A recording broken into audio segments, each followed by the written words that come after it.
성령의 인도를 받은 교회라는 제목의 말씀입니다. 태풍이 지나가면 파란 하늘이 드러나고 또 다시 생명들은 약동하면서 움직입니다. 헤롯이라는 사람이 사도행전 12장에 보면 사도 중에 하나를 죽였고 베드로를 잡아 가두었지만 그가 하나님의 심판을 받아 충이 먹어 죽는 사건이 나타납니다. 이제 교회는 평온한 가운데 하나님 나라를 위해 기지개를 펴고 더욱 놀라운 일을 이루는 것을 13장에서 우리가 읽게 됩니다. 이전까지 선교의 축은 예루살렘 교회였습니다. 그런데 이제 하나님께서는 예루살렘에서 한참 위쪽으로 올라가면 수리아 땅에 안디옥이 있는데 온 세계 사람이 모이는 로마의 3대 도시 가운데 하나인 그곳에 놀라운 하나님의 역사를 펼치기 시작하셨습니다. 예루살렘 교회가 가진 것이 많고 신학적으로나 모든 부분에 강력한데 왜 이 교회가 아니고 안디옥 교회로 선교의 축을 옮겼을까? 여러 가지 생각을 하게 됩니다. 로마서 9장 4절과 5절을 보면 바울은 로마서에서 이스라엘에게는 양자됨과 영광과 언약들과 율법을 세우신 것과 예배와 약속들이 있고 조상들도 그들의 것이요 육신으로 하면 그리스도가 그들에게 나신 민족이 유대 민족입니다. 그들을 통해 계속 선교하지 않고 이방의 신생교회인 안디옥 교회를 통해서 선교의 역사를 펼친 이유가 무엇일까? 여러 가지 고민을 해보죠. 구약적 배경은 안고 있었지만 베드로가 고넬료 집에서 세례 줬다고 신란하는데 정말 땀을 흘리면서 방어를 해내고 어떤 변화를 주도함에 있어서 굉장히 과거로 끌려가려고 했던 예루살렘 교회가 온 세계의 선교 역사를 펼치기에는 역부족으로 하나님 눈에 보였을 것 같습니다. 안디옥 교회는 자유롭고 하나님의 꿈을 좀 더 힘있게 빨리 이룰 수 있는 장점이 있었죠. 그들은 역사도 짧고 모인 구성원도 너무나 다양했지만 하나님은 그들을 통해 선교의 역사를 펼치셨습니다. 안디옥 교회는 양자됨과 영광과 언약들과 율법 이런 것은 없지만 이들에게 강력한 하나님의 장점이 보였는데 그것은 성령이 일하시기 좋은 교회였어요. 성령께서 그 교회를 통해 마음껏 일할 수 있는 준비가 되어 있었던 것이죠. 오늘 본문에 보면 2절에 성령이 이르시되 바나바와 사울을 따로 세우라. 4절 성령의 보내심을 받아 두 사람이 구브로로 가게 되었습니다. 9절에 보면 바울이라고 하는 사울이 성령이 충만하여 영적 전쟁을 수행합니다. 1절로 3절을 보면 성령은 다양한 사람들을 불러 모으셨고 금식할 때 이렇게 하라고 구체적으로 지시하셨습니다. 선지자와 교사 5명이 소개되고 있는데 어디까지 선지자인지 누가 교사인지 모르지만 이 5사람은 다양하게 불려와서 안디옥 교회 지도자가 되었습니다. 안디옥 교회를 이끈 지도자의 명단이 1절에 소개되어 있는데 5명입니다. 첫 번째 바나바입니다. 바나바는 구브로 출신으로 레위라는 이름을 갖고 있었지만 위로자라는 이름을 사도들이 지어주었습니다. 안디옥에서 목회할 때 다소까지 내려가서 바울을 설득해서 데리고 올라온 사람이 바나바이고 또 사울과 이 예루살렘 지도자들 간에 건널 수 없는 강과 같은 평행선을 걷는 어떤 생각이 있었는데 그것을 잘 중재하여서 교류할 수 있도록 문을 열어준 사람도 바나바였습니다. 안디옥에 복음의 역사가 있게 됐다는 소식을 듣고 교회는 바나바를 파송하고 교회가 제대로 가고 있는지를 점검하기를 원했는데 그는 안디옥에 와서 하나님의 놀라운 역사를 펼치는 교회의 모습을 보고 하나님의 은혜가 나타남을 기뻐하며 이렇게 권했습니다. 모든 사람에게 굳건한 마음으로 주와 함께 머물라. 선교하라. 더 헌신하라. 이런 얘기보다는 굳건하게 붙어 있으라는 거죠. 주와 함께 있으면 포도나무에 그 가지가 붙어 있으면 열매를 맺을 수 있기 때문에 주님과 강하게 붙어 있어야 된다라고 권하면서 자신이 그 권함의 헌신자가 되어서 1년 동안 바울과 함께 놀라운 사역을 했던 인물입니다. 두 번째 지도자는 니게르라 하는 시므온입니다. 니게르라는 말은 검다는 의미예요. 아프리카에서 온 사람입니다. 이 사람을 시므온이라고 발음하지만 빨리 발음하면 시몬입니다. 학자들은 그가 누가복음 23장 26절에 나오는 인물로 생각하죠. 시몬이라는 구레네 사람이 시골에서 오는 것을 붙들어 그에게 십자가를 지어 예수를 따르게 하였더라. 그가 억지로 예수님의 십자가를 지게 되었지만 그의 아들들이 교회 멤버가 되었죠. 마가복음 15장 알렉산더와 루포의 아비 시몬이죠. 그래서 시골에서 올라와 가지고 피부가 검으니까 눈에 띄죠. 예수님 자꾸 쓰러지니까 군병들이 퇴근 시간이 늦어지잖아요. 튼튼한 사람 하나 불러냈는데 구레네에서 온 시몬이었어요. 그가 억지로 예수님의 십자가를 졌는데 세월이 흐른 후에 그는 교회 지도자, 안디옥 교회 지도자가 되어 있었던 것이죠. 하나님의 경륜은 놀랍습니다. 구레네 사람 르교, 세 번째 인물, 북아프리카 구레네에서 안디옥으로 이주해 온 사람입니다. 그 다음 헤롯의 젖동생 마나엔입니다. 히브리식 이름으로 발음하자면 므나헴이고 마나엔은 헬라식 이름이죠. 위로한다는 의미를 갖고 있습니다. 이 사람은 놀랍게도 헤롯의 젖동생이에요. 친형제일 수도 있고요, 친구일 수도 있어요. 헤롯 안디바와 함께 성장한 사람이에요. 헤롯 안디바는 세례 요한을 죽였고 예수님을 신문했던, 재판했던 분봉왕이었죠. 헤롯은 십자가와 교회의 원수로 움직였지만 같이 젖을 먹고 성장한 마나에는 교회의 지도자가 되었죠. 여러분, 가까운 친척 가운데 어떤 분은 우리 사촌 오빠가 스님이에요, 이런 사람이 있어요. 그런데 사촌인 나는 교회를 섬겨요. 한 형제로 성장해도 누구는 타종교의 지도자가 되지만 예수 그리스도께 헌신하는 사람이 우리 교회 가운데도 있는 것이죠. 다섯 번째, 사울입니다. 길리기아 다소 출신으로 바나바와 함께 1년 동안 안디옥에서 가르쳤고 교회에 파송을 받아 선교사로 일했던 인물입니다. 최근에 예루살렘에 부조를 하기 위해서 갔다 올라왔다가 내려왔죠. 다양한 5사람을 안디옥으로 하나님이 불러 모으셨습니다. 어쩌다가 보니 그 교회 멤버가 된 거, 또 지도자가 된 것이 아니고 철저히 성령의 인도를 받은 거예요. 여러분, 바나바가 나는 안디옥에 갈 마음이 없습니다, 저 못 가겠어요, 그럼 딴 사람이 올라갔겠죠. 시몬이나 르기오가 아프리카에서 어떻게 안디옥까지 이사를 오겠어요? 어떻게 왔겠어요? 하나님의 인도를 받아 안디옥 교회 멤버가 되었고 지도자가 된 거예요. 헤롯의 젖동생 마나에는 귀족 출신이에요. 이방인이 가득한 교회 생활을 하는 게 어려웠을 거예요.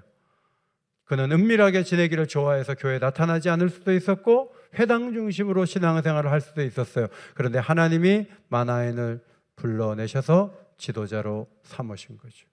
사울도 바나바의 요청을 거부하고 다소에서 자기 나름대로의 길을 걸어갈 수 있었지만 그는 그렇게 하지 않고 안디옥에 와서 정착하여 사역을 하였습니다. 이들 모두를 인도하신 분이 하나님이시죠. 여러분이 지금 옥인교회에서 예배를 드려요. 어쩌다가 이 교회에 다니는 거 아니에요. 저도 많은 교회가 있지만 옥인교회에서 사역한 것은 하나님이 저를 이 교회로 불러주셨다는 확신이 있기 때문입니다. 여러분도 이사를 와서 처음 방문한 교회가 옥인교회라 그때 만약에 내가 이 근처에 다른 교회로 갔다면 다른 교회 멤버가 됐겠지, 이렇게 생각하면 안 돼요. 하나님께서 여러분을 이곳에 심으셨고 교회를 섬기도록 인도하신 것을 믿으시기 바랍니다. 하나님이 우리를 불러주신 것이죠. 2절을 보시면 주를 섬겨 금식할 때 성령이 이르시되 내가 불러 시키는 일을 위하여 바나바와 사울을 따로 세우라고 말씀해 주셨습니다. 누가 금식했는가? 5명이 금식하다가 한두 명이 주의 음성을 들었는가? 아니면 온 교회가 금식했는가? 여러 책들을 보면 교회 전체가 금식하는 분위기였고 성령의 음성도 모두가 공감하는 가운데 그들에게 임했다고 해석을 합니다. 성령은 구체적으로 말씀하셨습니다. 바나바와 사울을 따로 세우라. 바나바와 사울은 누굽니까? 안디옥 교회를 이끌어가는 영적인 지도자요, 최고의 능력과 성경적 식견을 가지고 가르치는 사람들이었습니다. 우리 교회로 보면은 저나 또 부목사님 한 분을 지목하신 거죠. 그러면 당장에 그 교회는 또 어떻게 합니까? 라는 질문이 나올 수 있지만, 하나님은 최고의 사역을 감당하고 최선을 다하는 열정 있고 은사 있는 사람을 불러내어서 선교사로 보내라고 말씀해 주셨습니다. 제가 아프리카에 잠시 갔을 때 미국에서 어떤 목사님이 담임 목회를 하다가 교회에 파송을 받아가지고 아프리카로 오셔서 이희성 선교사님을 돕는 것을 제가 본 적이 있어요. 아니, 저 목사님은 담임 목회하다가 선교사로 나왔네? 이런 생각을 했는데, 오늘 말씀을 보면 가르치는 가장 중요한 멤버들이 앞으로 나가서 선교 사역에 헌신한 것을 볼 수가 있습니다. 그렇다면 이 두 명을 빼놓으면 안디옥 교회는 어떻게 되느냐 하는 걱정이 있지만, 그것은 하나님이 하시는 일이죠. 왜 최선의 사람들, 최고의 사람들을 뽑아내서 선교지로 보내는가 하면, 영적 전쟁이 치열하고 목회지보다도 훨씬 더 많은 싸움이 있기 때문입니다. 그것을 개척하는 것은 쉬운 일이 아니죠. 얼마 후에 루스드라에서 바울은 이고니온에서 온 유대인들의 던진 돌에 맞아갖고 정신을 잃죠. 정신을 잃은 바울을 집어 던지는 거죠. 죽은 줄 알고. 그래서 다시 깨어나서 사역을 이어갔습니다. 사도행전 14장의 후반부에 그런 기록이 나오죠. 최고의 사람이 가도 돌이 날라오잖아요.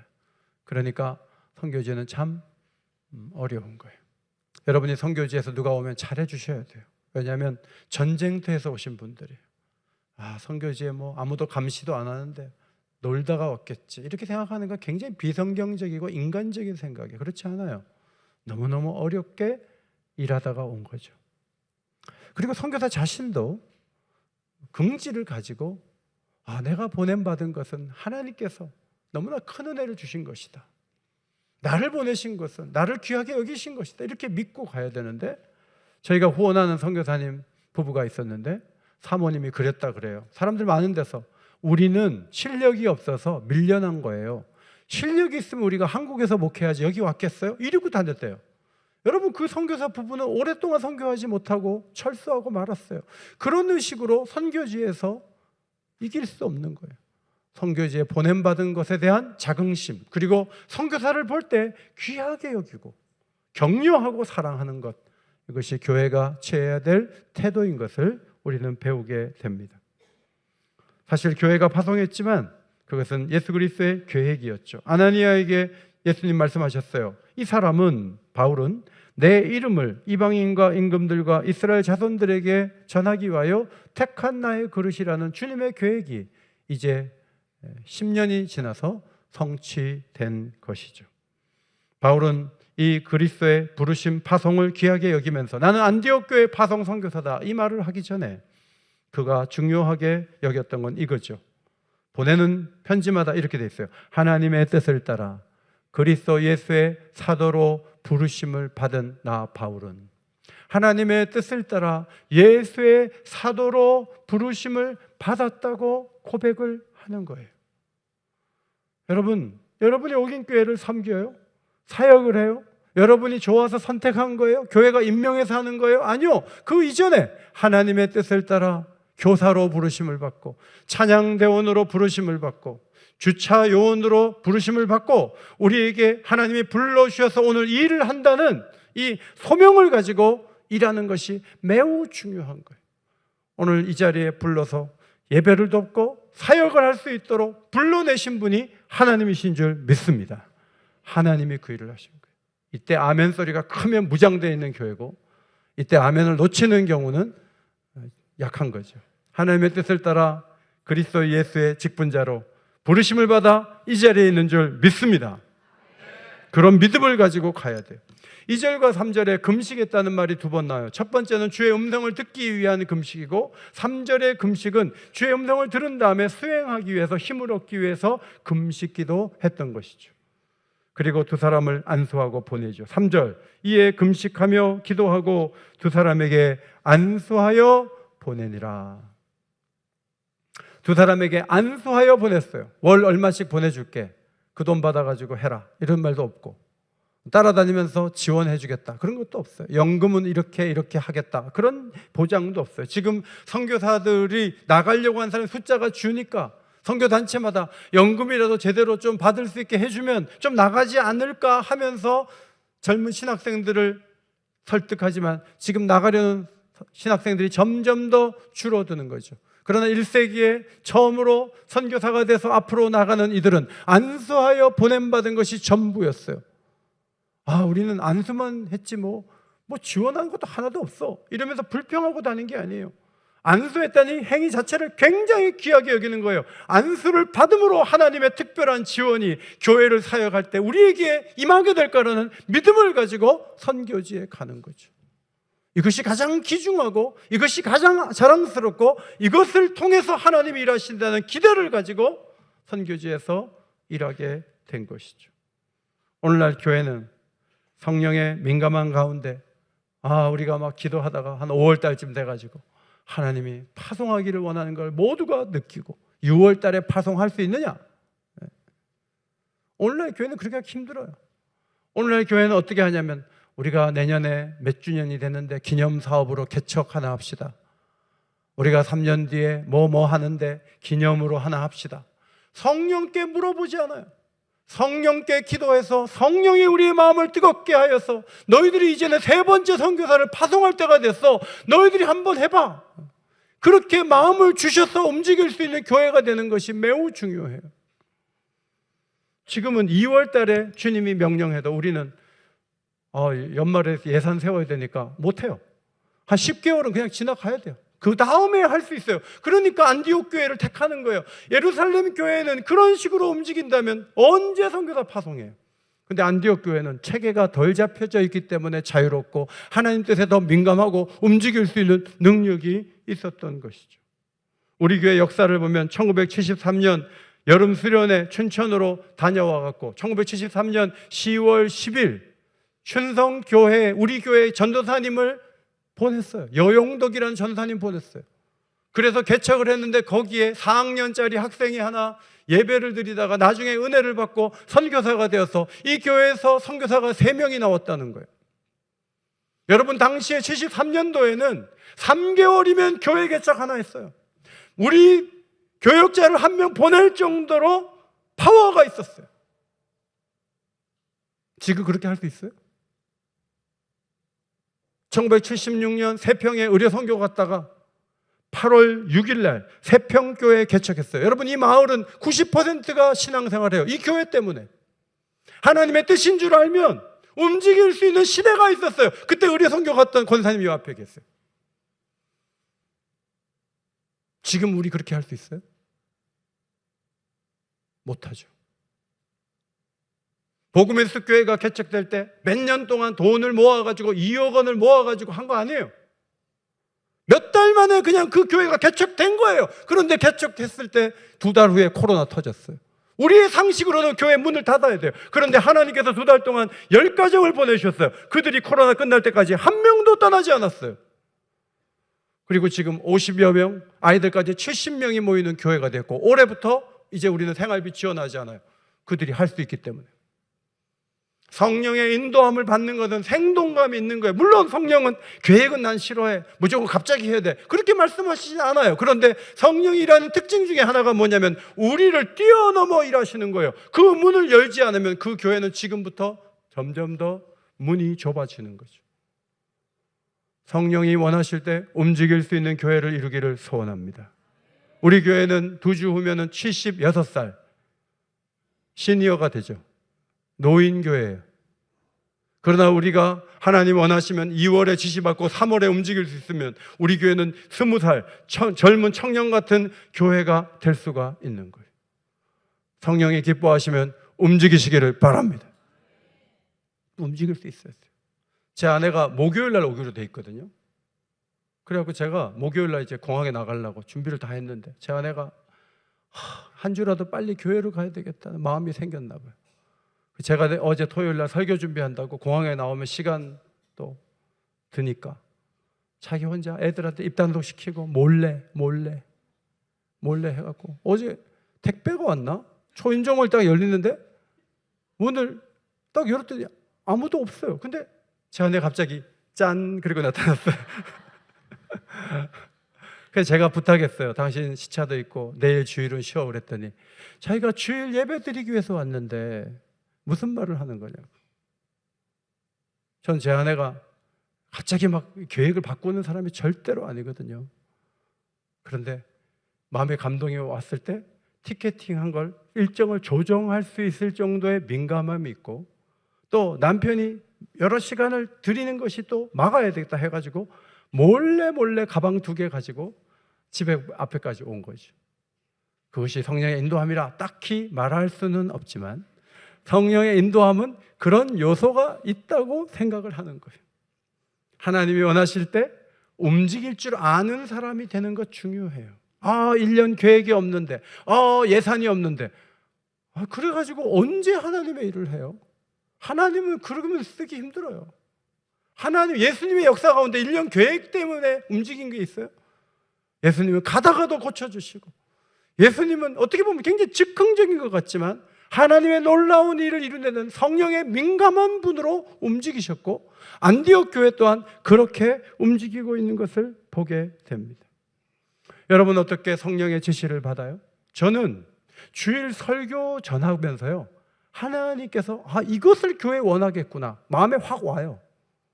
말씀을 전할 때 가장 크게 그 말씀에 영향을 받는 사람이 누구예요? 제 자신이에요. 내 자신이 하는 그 말씀의 메시지 속에 교회에 나갈 방향과 교회가 해야 될 일에 대한 그림이 보여져요. 그래서 몇백 명 중에 한 명이 아니에요.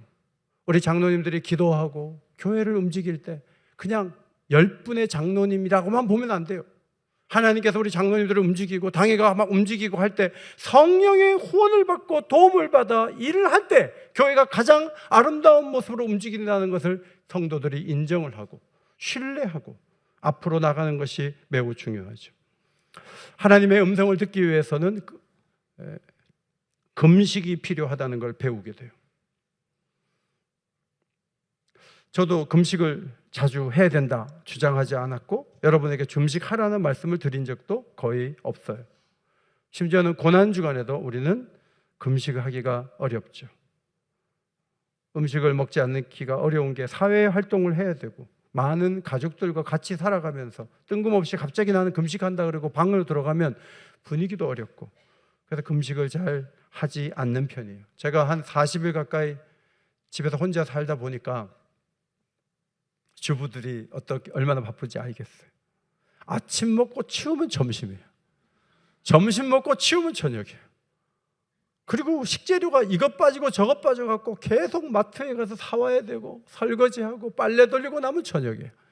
그러니까 얼마나 바쁜지 몰라요. 그런데 여러분 금식을 하면요 아무것도 안 사와도 돼요.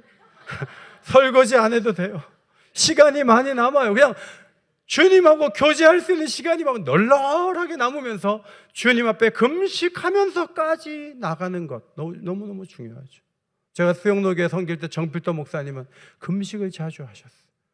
10,000명이 넘는 교회에 얼마나 문제가 많겠어요. 금식하는 거죠. 저도 몇 개월 동안 식사를 굉장히 제한했어요. 제한하고 제가 최대한 기도하고 최대한 말씀에 집중하려고 노력했어요.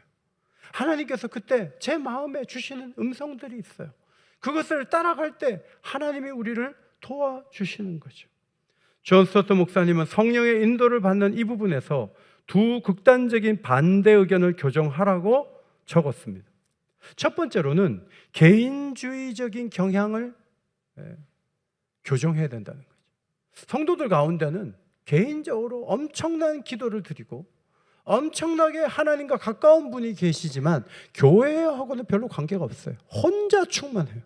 혼자 자기 계획에 따라 교회가 뭘 하면 기도해보고 한다 그러면서 자기의 기도와 자기의 충만을 앞세우면서 교회에 협력하지 않는 성령 충만한 사람들도 있어요. 그 사람들은 교회에 걸림돌이 될 가능성이 커요. 두 번째로 제도주의의 경향이에요. 어떤 의사를 결정할 때 성령과 관계없이 교회 정책에 의해서만 그게 하나님 뜻이라고 밀어붙이는 거예요. 그런데 그렇지 않을 때가 많아요. 하나님께 기도해 볼 필요가 있어요. 하나님을 의지하고 신뢰하고 기도 시간을 확보하고 성령이 기뻐하시는가를 점검하고 나서 움직여야지.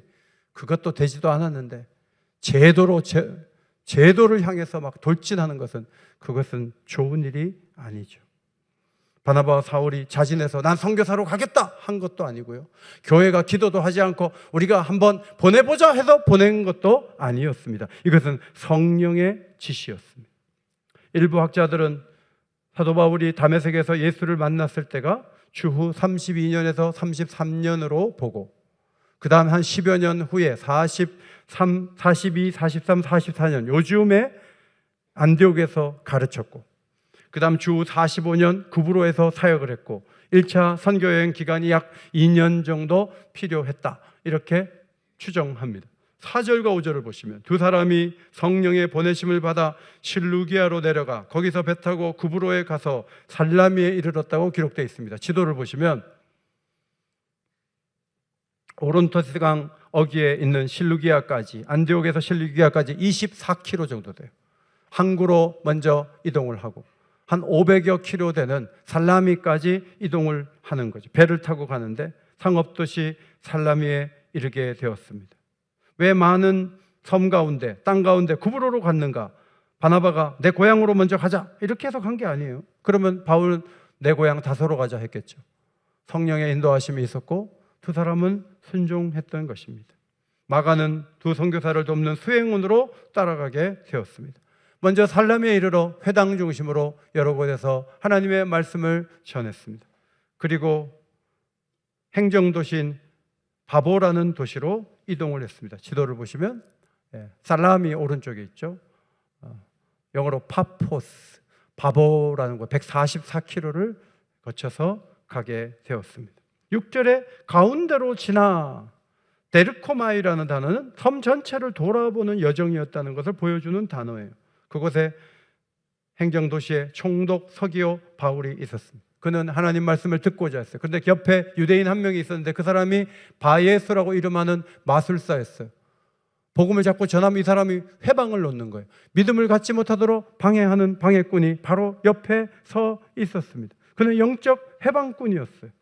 그는 흑암으로 광명을 삼는 사람이었고 다른 사람에게 비치는 빛도 가리우는 그런 방해자였습니다.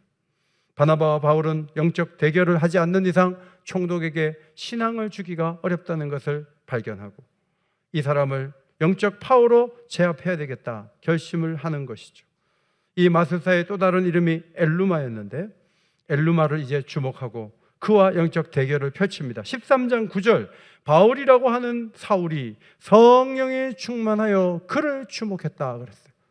보통 귀신 들린 사람을 쫓아내려면 2명, 3명, 5명 붙어갖고 하는데 여기서 사울 혼자서 이 사람의 영적 전쟁을 완전히 승리로 나가는 것을 우리가 발견하게 됩니다. 바울은 성령이 충만했고 성령은 엘루마를 먼저 책망하게 하셨습니다. 바울이 사도행전에 전한 설교와 선포가 12개가 있는데 첫 번째 선포가 10절과 11절입니다. 10절을 앞에 보시고 읽겠습니다. 시작! 이르되 모든 거짓과 악행이 가득한 자여 마귀의 자식이요 모든 의의 원수요 주의 바른 길을 굳게 하기를 그치지 아니하겠느냐. 엘루마는 구원의 아들 예수의 아들이라는 이름을 가졌지만 그는 거짓과 악행이 가득한 사람, 속임이 가득한 사람이었습니다. 진리의 영이 충만한 바울이 외쳤습니다. 너는 모든 거짓과 속임이 가득한 자라고 외쳤습니다. 속이는 자는 천국에 갈 수 없어요. 속이는 자는 정죄받는다는 것이 시편과 잠언에 계속된 말씀이에요. 엘루마는 실제로 마귀의 자식이고 의의를 싫어했어요. 바울이 갖고 들어간 메시지는 억눌린 자를 해방시키는 것이었는데 그는 주의 바른 길을 왜곡하고 굽게 만드는 자였습니다. 이제는 그가 할 일을 그칠 때가 왔습니다. 바울은 이방인의 땅에서 구주를 위한 길을 준비하면서 새로운 출애굽의 길을 열면서 엘루마의 그 방해하는 행동을 끝내려고 했습니다. 바울은 이렇게 외쳤습니다. 보라, 이제 주의 손이 내 위에 있으니 내가 맹인이 되어 얼마 동안 해를 보지 못하리라. 이전에 바울도 빛을 보고 눈의 시력을 잃고 근신의 기간을 보냈던 적이 있어요. 그런데 이 사람은 빛을 본 게 아니라 안개와 어둠이 덮여 앞을 보지 못하게 했습니다. 갑자기 앞을 보지 못하니까 누군가 그를 붙잡아 줘야 했습니다. 남의 미래를 말하고 총독에 영향을 주면서 뭔가 점을 치고 이런 사람이 이제는 자기 앞으로 나갈 수도 없어서 누군가의 도움을 받아야 되는 신세로 전락하고 말았습니다. 그가 시력을 잃은 것은 영적 상태와 지혜가 부족하다는 것을 보여주는 것이죠. 성령의 강력한 도움을 받은 바울의 말에 의해서 마귀의 자식이 제압당했습니다. 그 효력이 총독에게 나타났습니다. 마지막 12절 함께 읽습니다. 시작! 이에 총독이 그렇게 된 것을 보고 믿으며 주의 가르치심을 놀랍게 여기니라. 마술사가 앞을 보지 못하자 총독이 뭔가 진리를 보게 된 것이죠. 어둠이 세력이 극복될 때 누군가는 어둠에서 벗어나게 된 것입니다. 바울의 복음이 마술을 압도했고 승리하게 했습니다. 총독 서기오 바울은 이방인으로서 방해자의 굴복을 보면서 예수를 비로소 믿게 된 것입니다. 우리가 복음을 전할 때도 방해한 영이 있어요. 그러나 걱정하지 마세요. 성령이 더 강력한 분이십니다. 성령이 우리를 도우실 것입니다. 성령이 인도하시는 교회 세 가지 특징. 첫 번째, 다양한 구성원들이 하나 되어 하나님의 뜻을 구했어요. 지도자 5명이서 뒤로 만나가지고 3명이 짜가지고 앞으로 나와서 3대 2만 들고 그런 일을 안 합니다. 이들은 한 마음으로 하나님의 뜻을 구하는, 오로지 하나 되어서 하나님을 기쁘시게 하려는 움직임만을 보여주었습니다. 그때 성령이 그 교회에서 일했다는 것이 중요해요. 5명이 얼마든지 갈라설 수 있잖아요. 그렇게 안 해요. 성령의 도우심을 구하는 거죠. 그의 음성을 따라 움직이는 거죠. 두 번째로, 성령이 지시하는 일을 미루지 않고 즉각 시행하는 것을 보게 됩니다. 3월에 말씀하시면 4월에 할 수 있어야 되는데 뭐가 걸리는 게 많아요. 그게 예루살렘 교회예요. 오늘날 교회들도 지지부진한 이유 중에 하나가 자꾸 하나님 뜻을 미뤄요. 하면 되는 걸 못해요. 내일부터 기도에 나오면 되는데 그런 기도에 나오는 계획을 연말에 안 세웠다고 못해요. 그것은 하나님 뜻이 아니에요. 오전에 명하시면 오후에 행할 수 있는 사람이 되는 게 중요하고, 우리 교회에 3월에 말씀하시면 4월에 열매를 볼 수 있는 능력 있고 젊은 교회가 되는 게 중요해요. 우리 교회가 그런 교회가 되기를 소원합니다. 세 번째로, 성령은 누가 가야 될지, 어디로 가야 할지, 어떻게 영적 전쟁에서 승리할지를 가르쳐 주시고 영적 전쟁에 도움을 주시고 승리하게 하세요. 성도 여러분, 여러분이 작년에도 2번이나 이웃을 초대하려고 했어요. 5명 전화를 하고 다 올 줄 알았는데 놀랍게도 5명이 당일날 문제가 생겨서 다 못 왔다고 합시다. 여러분, 그게 우연이라고 봐요? 영적으로 방해하는 세력이 있어요. 어둡게 하고 말씀을 듣지 못하게 하는 영이 있는 거예요. 그 영과의 싸움을 싸우지 않고 그저 전화번호 적어놓고 약속을 100번 해도 그들은 나오지 않아요. 작년에 제가 꼭 온다고 약속을 받았는데 봄에 못 나왔어요. 가을에 기도하는데 그 나오는 날 전에 우리 교회에 그분이 자기 발로 찾아왔어요. 여러분, 이것은 영적인 싸움이에요. 일본에 있는 딸이 엄마의 구원을 위해서 베란다 기도를 했대요. 그 추운데 밖에 나가서 그냥 1시간씩 기도하는 거예요. 우리 엄마 교회 나가게 해달라고. 여러분, 그 어머니가 초대잔치 때 오셨어요. 내가 교회를 다녀야 되겠다. 오늘도 예배에 오셨어요. 그 딸이 일본에 있지만 하나님 앞에 영적으로 승리할 수 있는 기도를 먼저 드렸을 때 성령이 그 엄마의 마음을 움직이시고 예배자가 될 수 있도록 도와주신 거예요. 그런 영적 전선이 있어야 기도를 할 거 아니에요. 기도를 해야 영적 전선에서 싸워서 이길 거 아니에요. 오늘날 성도들은 기도하지 않아요. 엉뚱한 싸움을 자꾸 싸워요. 마귀를 이겨야지. 마귀의 자식을 이기는 하나님의 자녀가 되시기를 바랍니다. 그것이 우리가 할 일이에요. 보다 많은 사람들이 이곳에 와서 복음을 듣고 세례받을 수 있도록 그 일을 위해 교회는 존재하는 거예요. 그저 내가 위로받고 내가 상처 싸매고 내가 기분 좋게 하라고 교회가 있는 게 아니에요. 그건 두 번째예요. 우리에게 주신 사명을 힘있게 감당하기 위해서 우리를 불러주셨다는 믿음을 가지고 영적으로 깨어 성령의 도구 되시는 주의 백성들 되시기를 예수의 이름으로 축원합니다.